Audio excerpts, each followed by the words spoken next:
Figure du RPR et du gaullisme, Charles Pasqua était dans l'actualité ce 21 novembre 2021 après les violentes attaques du député oudien Jean-Christophe Lagarde à l'encontre de l'essayiste presque candidat Éric Zemmour.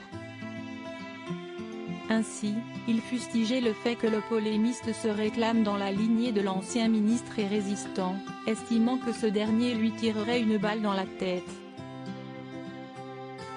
Une personnalité politique qui a disparu en 2015, peu après son fils unique Pierre-Philippe et quelques mois avant son grand amour, sa femme Jeanne Joly. Alors qu'il n'a que 20 ans, Charles Pasqua épouse Jeanne Joly, d'origine québécoise. Résistant durant la Deuxième Guerre mondiale à seulement 15 ans, le jeune homme connaît la fragilité de la vie et n'hésite donc pas à dire oui à sa bien-aimée en 1947. Peu après, naît leur premier enfant, qui sera le seul, Pierre-Philippe. Il grandit avec l'ombre politique très imposante de son père qui sera ministre de l'Intérieur et roi des Hauts-de-Seine.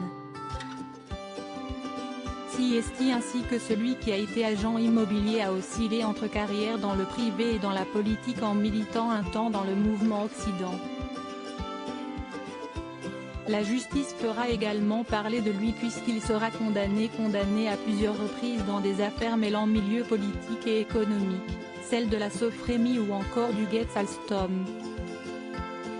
La mort de leur fils des suites d'une longue maladie en février 2015 survient alors qu'il a 67 ans. Une information annoncée par Paris Match, Nicolas Sarkozy a annoncé la nouvelle mercredi soir, devant la commission exécutive de l'Imp. Charles Pasqua, aujourd'hui âgé de 87 ans, fut un des parrains politiques de l'ex-chef de l'État.